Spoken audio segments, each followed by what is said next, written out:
Today is Tuesday, September 9th, 9/9, and it's time for Q&A.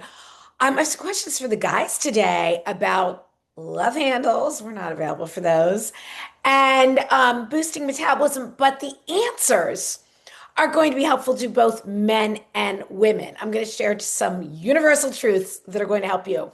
And then also, I'm going to answer the question about do I ever have cheat meals? So, if you're seeing me for the first time, hi there. I'm Elizabeth from Happy, Healthy, and Hot. I'm a 59-year-old double certified health and weight loss coach, author, and content creator, and three-time finalist in the Maximum Cover Girl competition, competing in my 50s with women mostly in their 20s and 30s because it's time to tell a new story about aging. And I have so many resources for you that I'm going to drop in the caption. You can sign up from email list that is totally free. If you're interested in my health and weight loss strategies that work, I have helped men and women lose 10 to 35 pounds and keep it off eating real food. I have two books, two cookbooks, but they're also full of amazing weight loss strategies. So I'm going to link those. I have a journal. It's like a wellness journal. It pulls the health, the mindset all together for you. Also, my LTK shop, where you can shop my outfits, like this amazing little set that looks and feels like Lululemon, but the entire set, half zip pullover and delicious soft yummy joggers, was $36. You're welcome. So you can't get a sports bra for that at Lulu. Nothing against Lulu. I love their stuff, but I love to find not dupes, but just I love to find ways to get the look and quality and feel and vibe for less. So I'm going to drop all those links in the caption. I want to dive into these questions. So, first one, any exercise for male love handles? Well, here's the thing. Not an exercise, but I'm going to give you some strategies. We can't, so workouts are great as far as building muscle, which is going to help boost our metabolism, give us a better, more toned look, all of the things. But we can't spot reduce fat. We can't like do one special exercise that's just going to get rid of love handles, or in the case of women, the meno belly that they're talking about. But some strategies are going to help you. So first thing, we need to burn off fat. We can't target one specific area. We need to burn fat. The only way to burn fat, people are like, oh, what's the best exercise for fat burning? What are the best fat burning foods? The way you burn fat is to be in a calorie deficit. You need to be burning off more than you are taking in. And so the best way to get there, it's hard to figure out exactly. I have a lot of this really worked out for you in my books. And when I work with clients one-on-one, I certainly help them figure out what are good protein and calorie goals to help them easily burn fat and build muscle. But what I am going to say is my number one tip is going to be to prioritize protein and produce, to build your meals around high quality, protein dense foods. We are talking beef, fish, eggs, poultry, maybe some high protein dairy like cottage cheese and Greek yogurt if you tolerate that well, filling in with colorful fruits and veggies. I'd be aiming for 1 gram of protein per pound of ideal body weight. So I'm just going to throw some numbers out there. Say you weigh 200 pounds, you want to get down to 180. I'd be aiming for 180 grams of protein a day from real food. So you're going to get that by looking for these protein dense foods like the poultry, the high protein dairy, the lean ground beef, things like that, filling in with the colorful fruits and veggies. Of course, you're going to need to cut some things out. So what I'm asking you to cut out, I'm not saying cut out carbs, cut out the crappy processed carbs. We do not need the cakes, the cookies, even the pasta and bread. We don't need it. I'm not saying don't have carbs, but I am saying get those carbs from foods that grow right out of the earth. Things like sweet potatoes, butternut squash, apples. These are all carbs. Um, and you know, I'm not saying don't have fat. Eat the delicious fat that's part, like there's fat in your egg yolk, there's fat in your beef, there's fat in your chicken. But cut out a lot of, you don't need to be having keto fat bombs. You don't need to be drizzling. I love olive oil, but like you can use some, but you don't need to be slathering your food in it. Also be watching the fats, the sugars, all like the fatty sauces, the greasy sauces, the sauces full of crap, the sugars, all of those things. So that's going to help you get into a calorie deficit to burn fat. And then the other thing that's going to help is walking a lot. Walking is underrated for overall health, but especially for fat burning.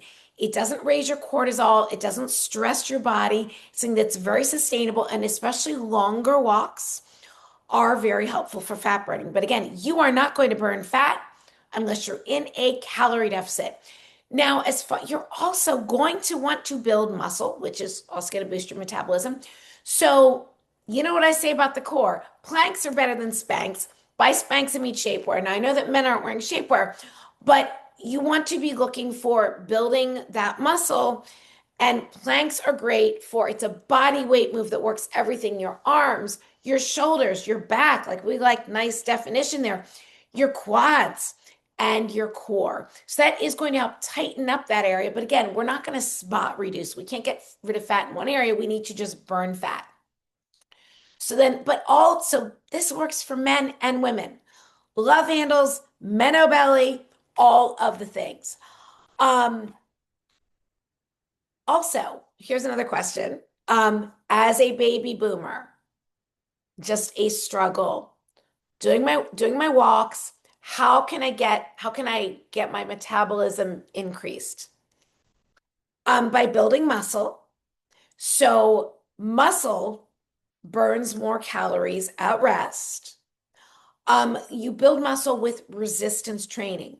That includes walking, but like walking up hills, making your walks more challenging. So walking is amazing, but I look at, do I need to step up my steps a little bit? Do I need to make them more challenging? Ways to do that would be adding hills. That's something that I've done that I've seen a visible difference in my body composition. People are like, Elizabeth, how'd you build that better booty? By hilly walks. That's the main thing, and obviously prioritizing protein so I can build muscle. So I'd be like, how could I step up these walks? Add in some hills, add in more challenges, maybe walk a little faster, even a weighted vest that helps increase calorie burn. And it's also giving you more of a resistance training. You're working those muscles harder. And then the biggest thing, as a baby, it's not really so much about increasing our metabolism, but like if you're looking to lose weight, um, like your metabolism is not broken, but it's just, I think we build this story as a baby boomer, as a Gen Xer. I consider myself, I'm kind of right on the verge, but really more of a Gen Xer. I was born in 1966. It's that, we tell a story, like everybody just kind of starts to slow down, but you don't need to do that. So, for women, I see a lot of like wine culture, more sitting around, more topping off that glass. Like, I've started to normalize. I schedule walks with my friends. I actually saw a text come through as I hopped on this. I didn't answer it, but I have my sounds off. But I have a friend that I'm supposed to walk with tomorrow. I'm walking with a friend today. I walked with a friend on Friday. I catch up with my friends over walks instead of meals. I mean, sometimes meals, or sometimes it's a walk and a meal, or a walk and a cup of coffee, or it could be a walk and a cocktail. I don't really do wine. But it's moving our bodies. So I think those two questions really work together. And then another question, I've had a few like this recently. Do I ever have cheat meals? Well, I don't like the word cheat. I don't cheat in relationships. And my most important relationship is the one that I have with myself. And I sure as hell am not going to cheat on myself. So let's take that term cheat meal out of the equation. That's just ick. Um, I enjoy all types of delicious food. And I believe it feels so good to feel so good. So I am not going to cheat on myself by eating foods that make me feel like crap. And I'm getting an example. I recently experimented on my trip to Italy. The Amalfi Coast was absolutely beautiful. I ate a lot of delicious food. Definitely consumed more cocktails than normal in the form of limoncello spritzes, which are fabulous. Um, Felt amazing. Prioritize protein and produce. I ate delicious burrata with fresh melon or lovely tomatoes, grilled fish. Enjoyed extra coffee too. That was amazing. Something I don't ever eat is bread or grains because I don't tolerate them. Grains make me break out. Grains make me bloated. They really wreck my digestion. And I wasn't even thinking about eating grains or pasta in Italy. It wasn't like something that was something that I wanted to do. But my first night, I decided to have some bread because everyone always says, oh, when you're in Europe, the bread isn't, it's so different. The grains are different. You don't let it go all the glyphosate and all that stuff. You'll be fine eating the bread. So I thought, let me do a little experiment. Now, looking back, it's kind of funny because I wasn't excited to eat bread. I wasn't craving bread, but I thought, let me try this wonderful time bread. And it was delicious. And I had it in some olive oil. It was amazing. I didn't eat a lot. I'm talking about a little piece. And it was really good, but I wasn't like, oh, wow, I really missed bread. I haven't had bread in 15 years. I don't care. But here's what was interesting. I really didn't give it much thought. I felt pretty good. It wasn't like I had all types of cramps or anything. The next day, hurried to get ready to hop on the ferry and go to Capri, throw on a loose little flowy dress. That's what you wear on the Amalfi Coast. But that afternoon, well, evening, when we got off the boat, we're back in our hotel room, grabbing a quick shower to get ready for dinner. I happened to catch there wasn't a full length mirror in the room. I happened to catch my reflection though in the bathroom mirror. It looked like I was 4 months pregnant. My little belly was so distended and so bloated from that bread. And I showed my daughter. She can eat bread from time to time. She's fine. But I said, look at this. Isn't this interesting? I didn't beat myself up, but I said, wow, I'm never, never eating bread again. It's not worth it. It wasn't, it tasted good. It wasn't like it was the best thing I ever ate, but I can eat so many delicious foods that I feel amazing. So cheat meals, I don't ever look at something as a cheat. Um, but do I indulge in amazing things? Absolutely. Do I love some high quality chocolate from time to time? Absolutely. But I can eat that. And I know I might be over my calorie range for the day for what I normally like to consume, but it's not going to wreck me. But the bread, that kind of wrecked me. So I don't ever have a cheat meal because I don't cheat on myself.